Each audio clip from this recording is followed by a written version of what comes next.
Okay, welcome to Odd Jobs. We're going to try to replace a belt here on this zero turn. There's a couple of things I want to say to you. You don't have to go to the dealership to get a belt. Go online, look up your make and model. It'll tell you what size of belt you get. Go online, look up your make and model, and they'll tell you what size of belt you get.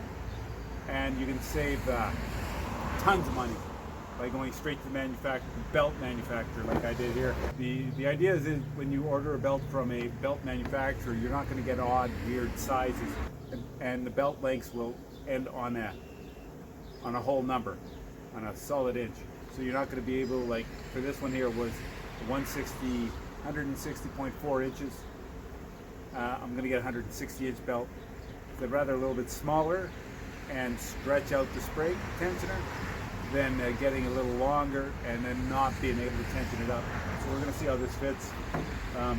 Let's get to go. I'm working on a Ferris 1500Z. It's an old machine, but it still runs great. But this operation is pretty much standard on all zero turns.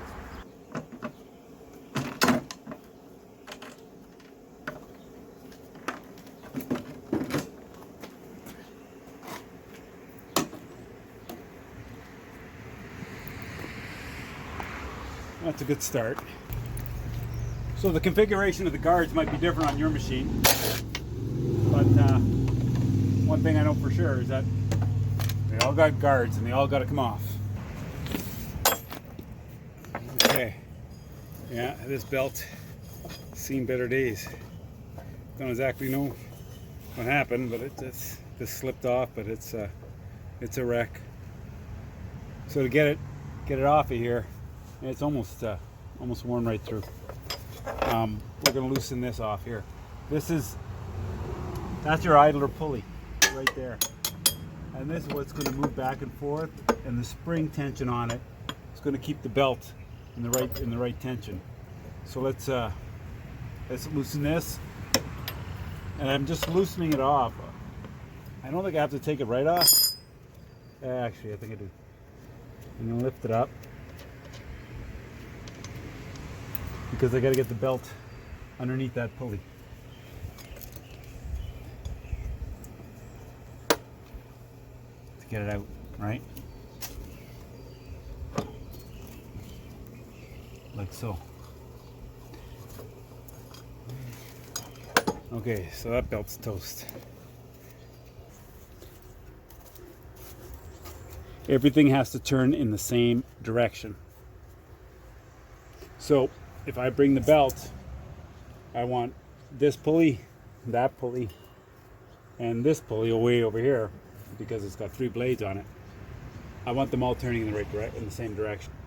Is that when it goes around the pulley, the more belt that's wrapped around the pulley, the more tension you're going to have on that pulley, and the less slippage you're going to get off the belt.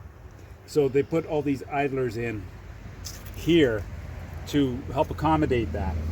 So when I bring a belt in from the back, I'm going to wrap it around this one, and then it's going to go around that one in this direction. And then I'm going to bring the back side around this idler, and that's going to give me about 2/3 of the belt of the pulley in contact with the belt. And the same when it goes around here, it's going to go this way. And this one here is going to have almost 2/3 of the belt. Or 2/3 of the pulley engaged on the belt, and then it's going to wrap around this one that's way over here, if you can see way over there, and this one the same, and it's going to wrap around this idler pulley, and this idler pulley also acts as your tensioner. So I'm going to unwind the belt, and we're going to try and put it in there.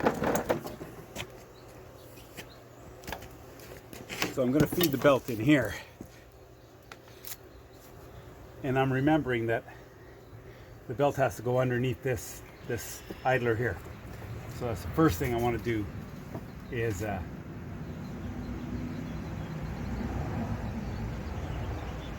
put the belt under that. So we're going to do this, lift it up, pull the belt underneath, and then I'm going to tighten this one back down.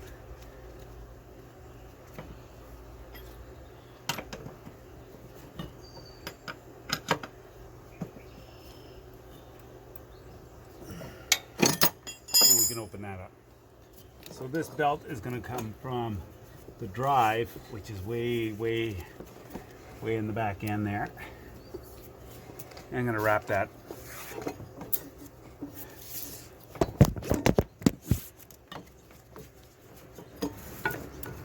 around this pulley way over here.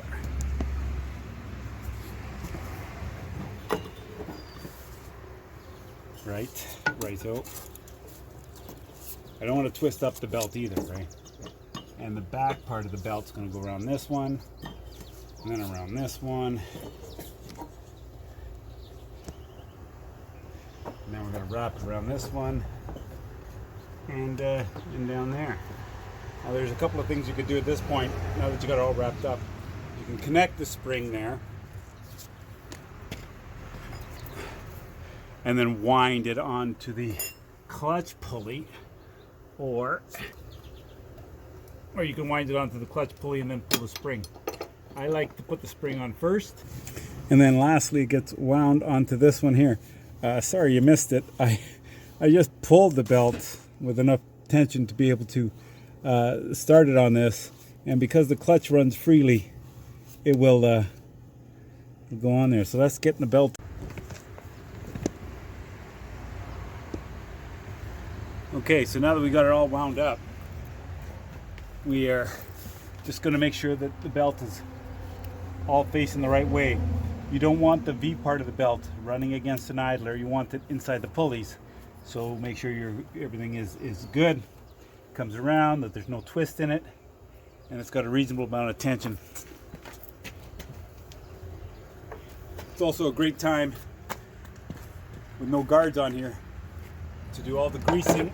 So you grease up everything that turns. This will take a couple of squirts of grease.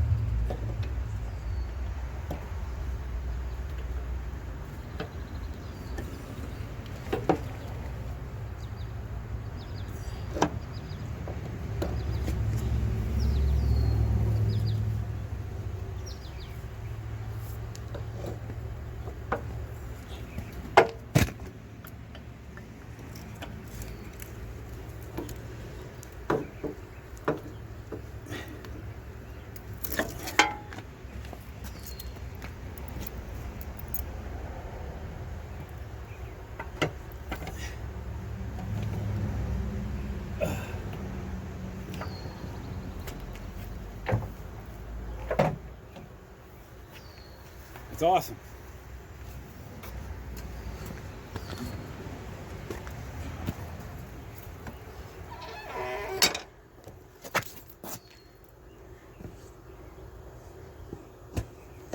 Okay, now we're gonna start it up, see how it goes.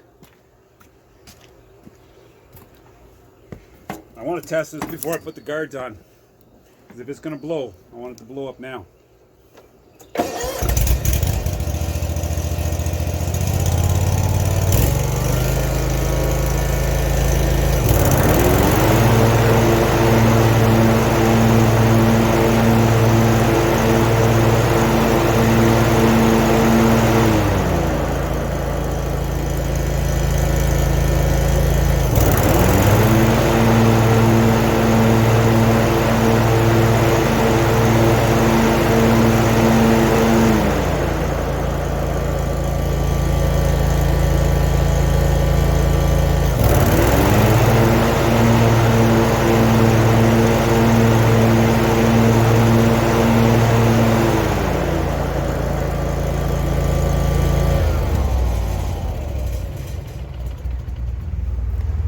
So that worked out pretty good. If you like this video, give it a thumbs up. Don't forget to like and subscribe and all that great stuff. And thanks for watching Odd Jobs. We'll see you again.